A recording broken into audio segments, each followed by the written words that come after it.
The morning the ice storm took my greenhouse, I was standing in my kitchen watching 41 years of work disappear through the window. I had built that greenhouse with my own hands the spring after my husband Gerald passed.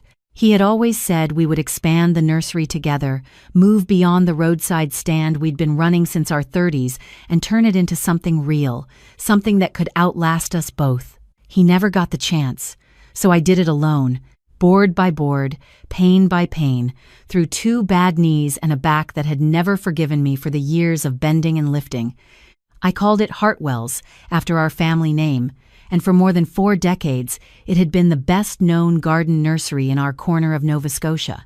People drove from 3 towns over for my heritage tomato seedlings in May.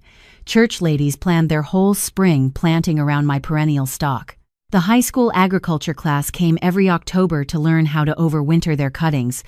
Hartwell's wasn't just a business, it was a living thing.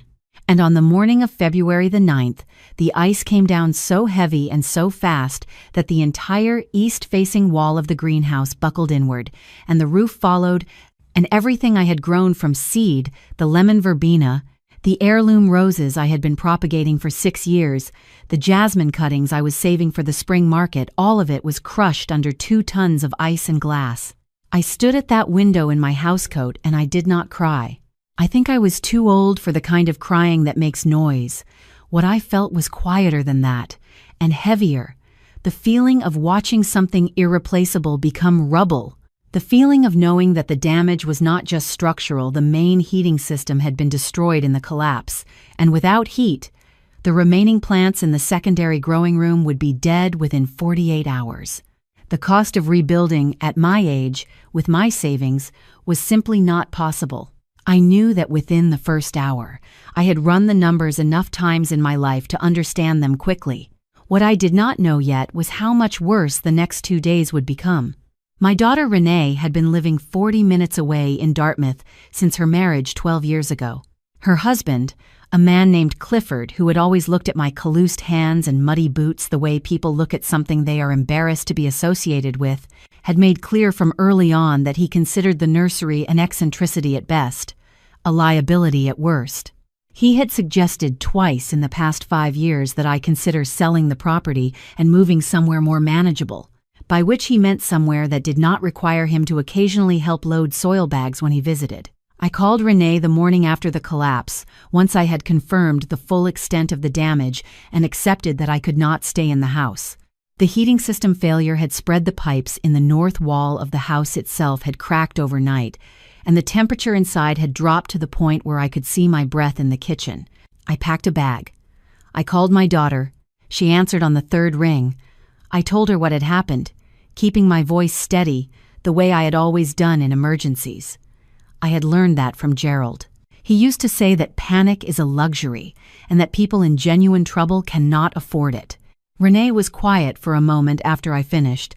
Then she said she needed to speak with Clifford. I said of course, and I waited, standing in my kitchen with my coat on and my bag at my feet, the cold pressing in through the cracked wall. She called back 11 minutes later. I counted.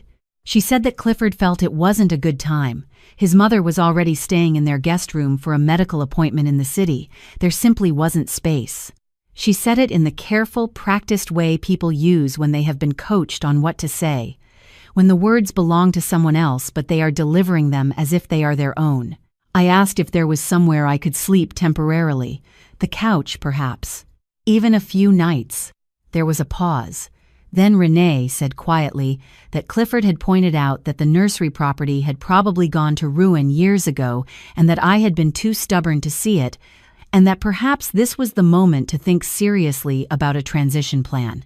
A senior's residence. Something practical. I did not respond to that.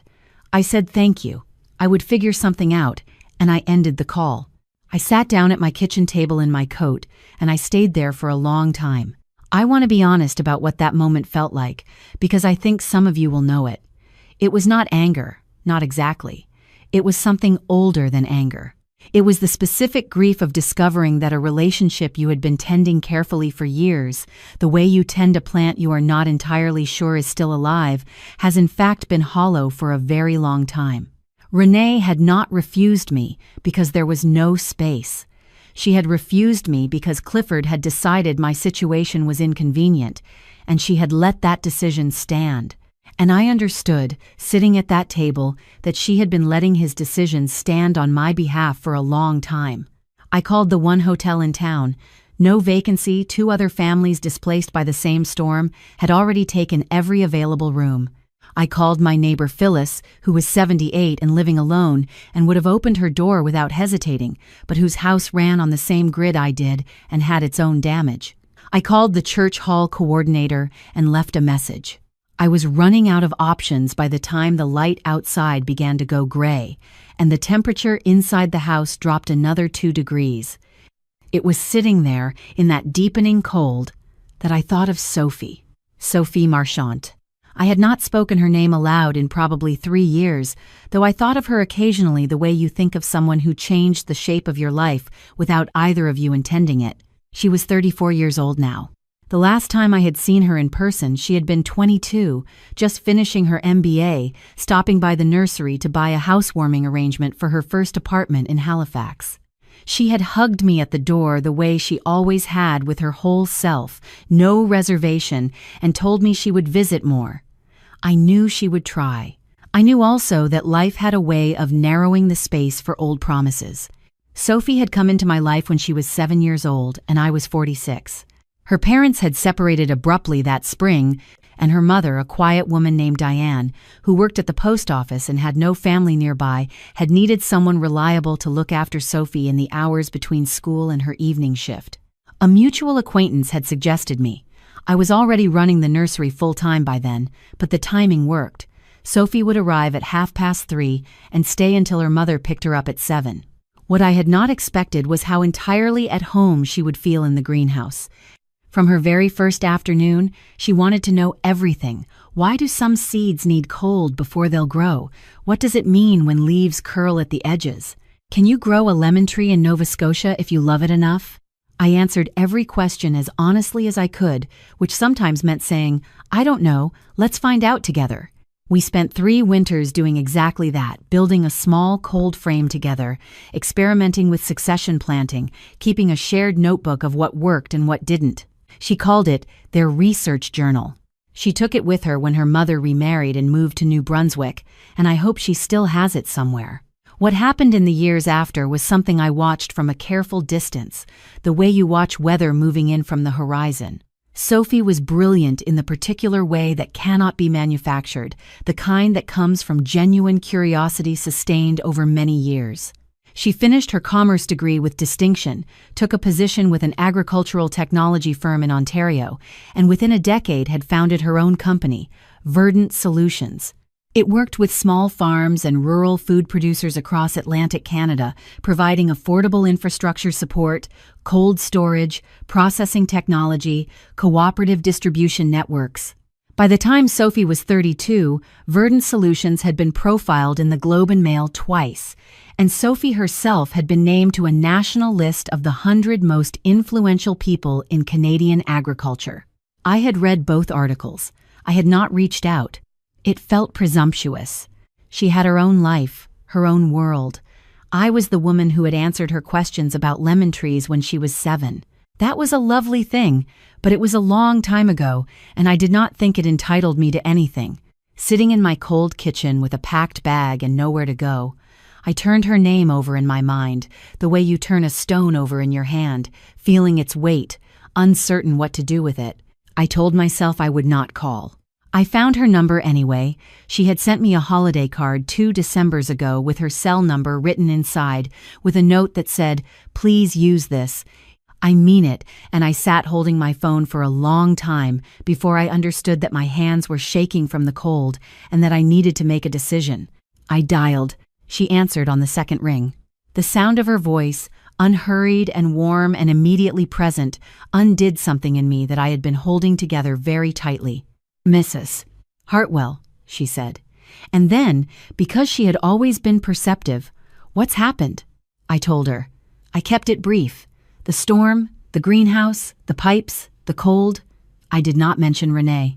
I told her I was trying to find somewhere to stay for a few nights while I sorted out next steps, and that I was sorry to bother her, and that I simply wanted to ask if she knew of any options in the area, since her work took her through the province regularly. There was a short silence.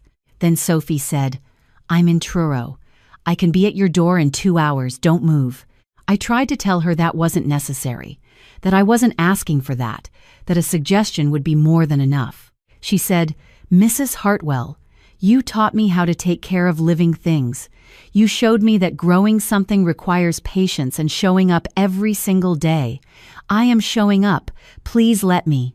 I did not have an answer to that. So I said, "All right." She arrived in 1 hour and 40 minutes. She came with a thermos of soup from a place she had stopped at on the highway, and she walked through the greenhouse damage without flinching, taking photographs and making notes in her phone, asking me practical questions in a calm voice that kept me calm in turn. She found a structural engineer she knew on the phone within 20 minutes. She booked me into a small inn in Wolfville, a good one, warm and quiet, and she drove me there herself and walked me inside and sat with me over soup at a corner table for 2 hours while I talked, and she listened the way she had always listened, completely, without impatience, without looking at her phone. I slept that night for the first time in 2 days. What happened over the following weeks was more than I had any right to expect. Sophie's company had an existing relationship with a contractor who specialized in agricultural infrastructure restoration. She arranged an assessment at her own expense. She connected me with a provincial grant program for rural agricultural recovery that I had not known existed, and it turned out I qualified for a significant portion of the rebuild cost. She helped me navigate the insurance claim with a precision that made me realize how thoroughly I had been underpaid on 2 previous claims over the years. She also, quietly and without announcement, arranged for the delivery of new heating infrastructure for the secondary growing room, covering the cost herself and telling me only that it was an investment because Verdant Solutions had been looking for a heritage seed preservation partner in the region for 2 years, and she could not think of a better one. It was generosity dressed as business, which is the most dignified kind. I did not learn until later, from her assistant who mentioned it in passing, that Sophie had rearranged 3 days of her own schedule that first week to be available for my situation, that she had driven back from Truro twice more than was necessary, that she had called the inn to make sure I was eating. Renee heard about the recovery approximately 6 weeks after the collapse through a neighbor who had seen the contractor vehicles at the property and mentioned it at church. She called me on a Tuesday evening. Her tone was different, warmer, in the way that warmth can sometimes be a performance. She said she had been thinking about me constantly and had felt terrible about the timing of everything during the storm. She asked how the rebuild was going. She said she hoped I knew that her door was always open. I listened. I was sitting in my restored secondary growing room by then, repotting the jasmine cuttings that had survived because Sophie had arranged emergency relocation for them within 48 hours of arriving. The room smelled like damp earth and green things. It smelled like mine again. I told Renee that things were going well. I thanked her for calling. I did not offer more than that, and I did not ask for more than she was giving. After I hung up, I sat for a while in the warm room, listening to the quiet. I thought about what Clifford had said, through Renee, on the day I called, that the nursery had probably gone to ruin and I had been too stubborn to see it, that it was time for a transition plan. And I thought about Sophie, at 7 years old, pressing her small palm flat against the cold frame glass to feel the warmth inside and asking me why something would grow better if it was protected. Because it has a chance to become what it was meant to be, I had told her. She had written that down in the research journal. I wonder sometimes if she still remembers. The greenhouse reopened in May, 6 weeks ahead of the contractor's original estimate. The heritage tomato seedlings sold out in 3 days. The church ladies came back. The high school agriculture class booked their October visit. One of Sophie's colleagues from Verdant Solutions drove down on a Saturday with her children and spent 2 hours asking questions about heirloom seed saving, and I answered every one as honestly as I could. And when the youngest asked if you could grow a lemon tree in Nova Scotia if you loved it enough, I smiled and said, "Let's find out together." I am 67 years old.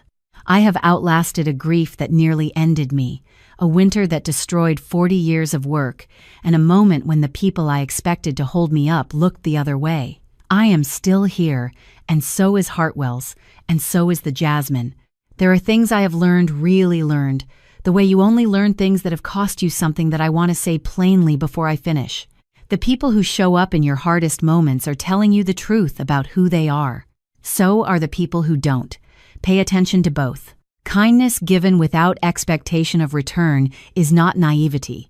It is the most rational investment a person can make because its interest compounds in ways you cannot predict and cannot control. I spent 7 years answering a little girl's questions about plants.